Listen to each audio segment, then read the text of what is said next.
What up, YouTube? It's Trey Williams, and you are watching the YouTube World Civilization Show on YouTube. Today we'll be going over the subject of the Industrial Revolution. Most people might think it's one revolution, but hey, they're a bunch of idiots. It's really 5 revolutions and 1. Now, let's get to the knowledge. Alright, first stop on my show.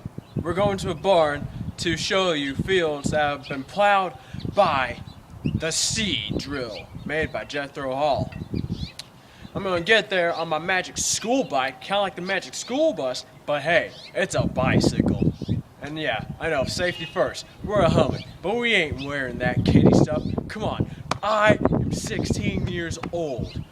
We're going to wear a real helmet.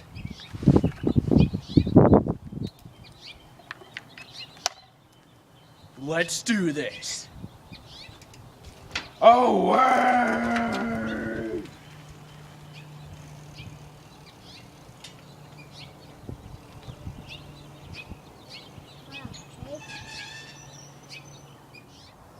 Alright, we're at the barn. As you can see, it's a whole long, good lot of field. This entire field has been plowed by Jethro Hall's seed drill. Look at that field. It is so nice. Each one of the seeds from the corns have been placed strategically by the seed drill. Each one has enough space and room to get all the sunlight and water that it will need to grow into healthy stalks of corn. As you can tell, I'm on the outside of the farm. That is because I tried doing the putting out system with the farmer's daughter, and for some reason he did not like that. For years, farmers would just use the same soil over and over again for tens of who knows what many generations. That same soil needs to be rotated so that it gets renewed every time that you plant it in, not just the same soil in the same place.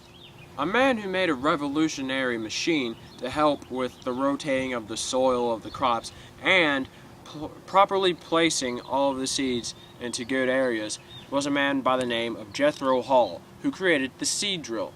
The seed drill is a machine that you can put your seeds into a certain container inside of it, which as the seed drill plows through the fields will properly place seeds into perfect areas, usually straight lines or however you want to do it, and it will cover it back up with good soil. That way, each seed has enough room and space to get all this water, sunlight, and good soil that it needs to grow into big, strong carrots, apple trees, anything you can.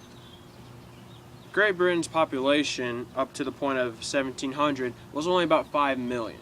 And from all those centuries, that's a pretty slow rate if you ask me.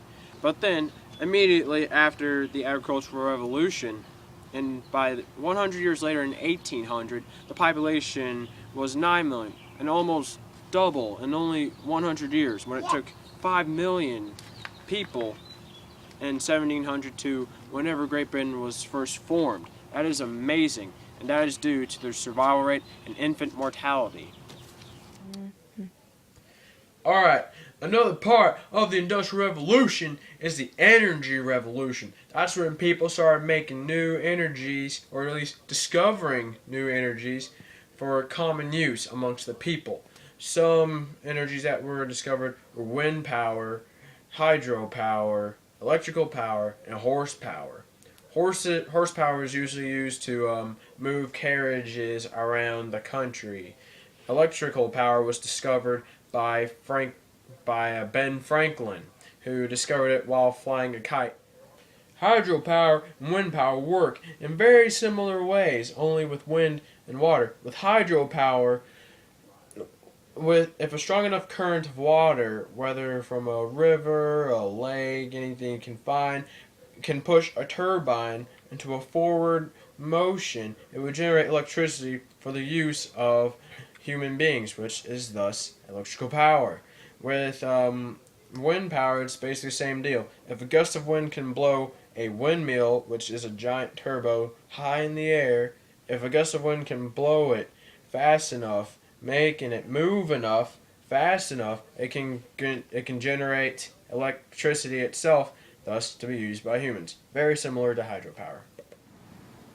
As I talked about earlier at the barn, the putting out system was another part of the Industrial Revolution.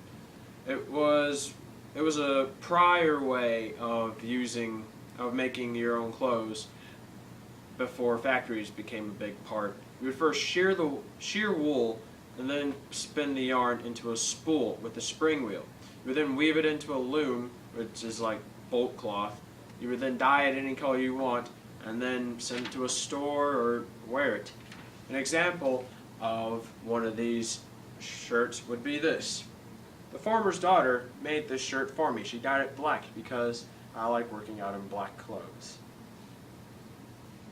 During the Industrial Revolution, factories became more and more all over Great Britain, and thus women started to go there to work to maybe get some extra money. Anyway, so they'd go in there and they'd work, but then the machines would break. So what would happen after that? Little kids would come in there to work with their moms or just to go there to work to help out their families. But the conditions there were terrible. You had to work 12 to 16 hours in a day. The air in there was like breathing down acid. The floor, the machines, the bathrooms probably even were dirtier than, I don't even know, Yosemite Sam's butt talks. Alright guys, in conclusion, the Industrial Revolution were actually 5 revolutions in one. The Agricultural Revolution, the Energy Revolution, Population Explosion, Technology, and Transportation. Thank you for watching my video, and happy 420.